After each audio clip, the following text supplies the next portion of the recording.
તો કેમ છો મિત્રો, મારા બ્લોગમાં સ્વાગત છે. અને આજે હું મારી લાઈફની અંદર પહેલી વખત પિઝા ખાવા જઈ રહ્યો છું અને અનબોક્સિંગ કરીશ. કોઈ દિવસ મેં ખાધા નથી પિઝા, બરાબર?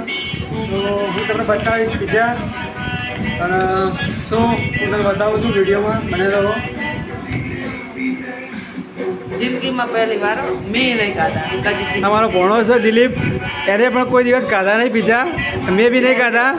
એટલે આજે લાયા છીએ પિઝા, ગયા હતા વિસનગર. તો ખોલજે, ચેક કરજે. શું આ પેકિંગના 10 રૂપિયા આપ્યા છે મિત્રો. અને આમાં દીકરી આરોહી જે ડીજે વાગે તો રમે છે દાદી અંગાથી. તો મિત્રો પિઝા અંગા તો આ ચટણી બટણી બધા નીકળ્યું છે. તો જોઈ શકો છો કેચઅપ, ટોમેટો કેચઅપ, ચીલી, આ મરચું હોય બધું. જિંદગીમાં પહેલી વખત અનબોક્સિંગ કરી રહ્યા છીએ પિઝા. પેલો બિલ્લો ઉખાડવો પડે મિત્રો, પિઝામાં આવું આવે. બિલ્લો ખોલવો પડે. ડોમિનોઝમાંથી લાવ્યા હતા પિઝા મિત્રો. તમે જોઈ શકો છો લાલ ચોળ ખતરનાક. પણ તમે આવી ભૂલ ના કરતા, આવા ના લાવવાના મિત્રો. અમને ખબર નહીં પિઝા કેવા છે, બરાબર? જેવા એવા લાવ્યા છીએ.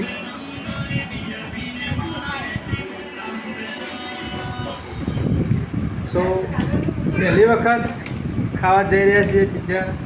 તો આના વ્લોગમાં તમારું સ્વાગત છે. ચાલુ કરો પેલું ગાંઠ ચટણી બટણી ગાંઠ પગમાં.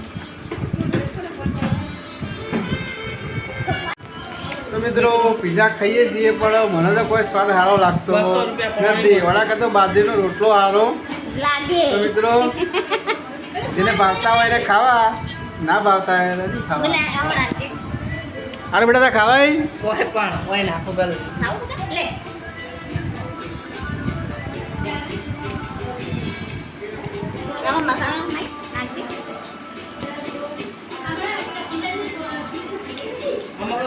સારો નહીં, બરોબર? બેકાર. તમારે પકોડી ખાઈ લેવાય મિત્રો, બીજા લાવવાના નહીં. ટાઈમ પકોડી અમે ખોટા 200 રૂપિયા પોણી નાખ્યા. 200 રૂપિયા પોણી જતા રહે. એવું કેવું દિલીપ? હવે આજે ઘણું નાખીને ખાવા પડે.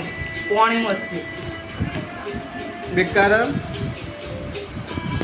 જેને ભાવતા હોય ખાવાના, ના ભાવતા હોય નહીં ખાવાના. તો thank you for watching. Tata કહે દે બેટા, ટાટા કહેજે.